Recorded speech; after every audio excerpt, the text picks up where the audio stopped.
first time asking someone out and getting rejected, what to do and change in the future. This post may be a lot milder than the others, but I really do want some advice. This girl was a friend of a friend, and as we got closer as friends I developed feelings for her, to the point where I would be extremely nervous when alone with her. A month ago, I thought that I couldn't hold my feelings anymore, so I asked her out and got friend-zoned. It was my first time asking someone out, so I had no idea how bad I am at handling rejection. I experienced the most down and saddest times of my life, and also I lost her as a friend because I needed to get over her. I'm feeling better now, but looking back I feel like I could have made better decision. Should I have asked her out before we became close as friends? Or should I have not asked her out and tried to stay friends? This would require me to suppress my feelings and stop liking her, which I don't think I am capable of. Or should I have done something else? Please let me know your greatest love stories, since I need to believe in love again. When I was in my 20s, I was in a long-term relationship with the guy I thought I was going to marry, and as that unraveled slowly, I was devastated. We lived together, and we painfully broke up and got back together repeatedly over the last year of our relationship.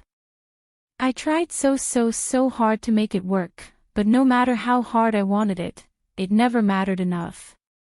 I started online dating, probably too soon, but I wanted the distraction for my broken heart. Obviously that didn't work, so I stopped entertaining the idea but didn't delete my Match.com account. About 6 months after the breakup, I was talking to my dad and crying, and I said that I was so scared to put my heart on the line, and he told me that I should try again, not because he could guarantee it would work out, and it might not, but what if it did? A week later, I opened my Match.com account, which shows you the percentage of compatibility with other profiles, and the first profile I clicked on was a 100% compatibility.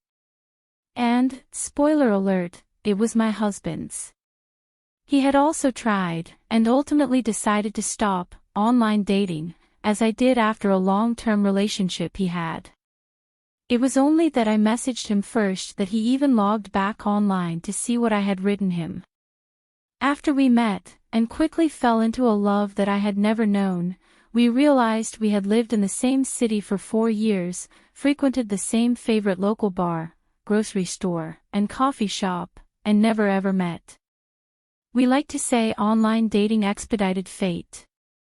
And now we've been together for nearly a decade, have 2 daughters, 4 pets, and a beautiful life together. This all to say, you have no idea what's waiting for you on the other side of your heartbreak. And I hope someday you put yourself out there again and find it. Subscriber stories. Here is my story. Once I met a girl. It was not just a relationship, but a passion. We loved each other and wanted to see each other every day. In fact, we had quarrels and even a small separation. We didn't see each other or talk for 3 weeks. We even wanted to live together, but unfortunately, we didn't get anything. I learned from her best friend that she had a lot more like a guy with whom she talked, and not just talked, they even met in secret from me. I found out about this a month ago, and I can say I fell into depression, if I may say so. I didn't know what to do because I was very upset by this and eventually broke up with her without scandals. It is very difficult for me to admit the breakup, and therefore I will not go into details. I'll just say that for her I was in the background. Now I'm getting better because I spoke out. Dear Reddit, what was the story of your first love? This was back in the day, August 2000/2002. I can't remember, when the internet wasn't seen as a creepy-ass place. I went on MSN Messenger and joined some random chat room for teenagers. I said something and she private messaged me, and we began talking. I knew nothing about heartbreak or being let down by a girl, so I went in with no qualms or reservations about what lay on the road ahead. We talked a while before she had to go. I found out she was a year older, lived in Western New York, and liked a lot of the same things I did. Things progressed as they do, to us talking every few days to every day to having regularly scheduled times when we would be online to chat. Days turned to weeks, and weeks into months. She seemed so perfect, so amazing. We liked so many of the same things, had the same goal-oriented mindset. She wanted to be a PA, I wanted to be a lawyer, and was pretty cute with short hair to boot. I'm almost certain this is where I got my attraction to girls with short hair. By December, we had traded pictures, nothing inappropriate, and moved to talking online via IM Voice, or whatever it was called, and on the phone. We would talk for hours on end about anything and everything, and learned what staying on the phone and not saying a single word, how saying nothing could say so much and be an incredible feeling. We always talked about meeting, hated how we were separated by such a distance until finally I sucked it up, but on my big boy pants, lied to my parents, and caught the first bus/train trip I could out there. She picked me up at the station with her friends, as we had talked about, and I remember the whole way there my stomach being full of butterflies. I got off the train and saw her right away. There she was. All the butterflies and knots left my stomach as I say the girl I had shared and opened up to over the last 7 months. She was prettier than her picture, had the voice of an angel, the most radiant smile, and when we first kissed that afternoon it left me with an intoxication I haven't experienced again, and don't think I ever will. That night as we sat on her floor watching a movie, we shared those 3 little words.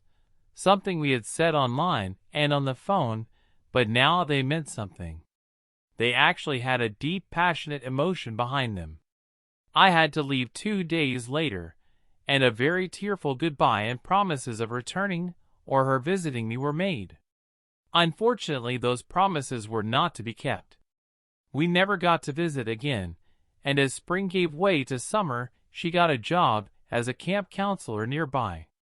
She said she would be waiting, and I wrote once a week as she didn't have access to a phone all the time, and I was at a camp closer to me work as a CIT.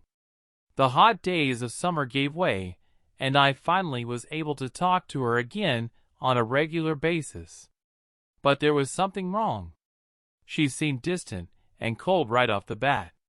I asked if everything was okay, and she replied no. We've all heard the story before. She met someone else. He was another counselor at the camp she worked at. Someone she could talk to and see and touch, and would be around every day.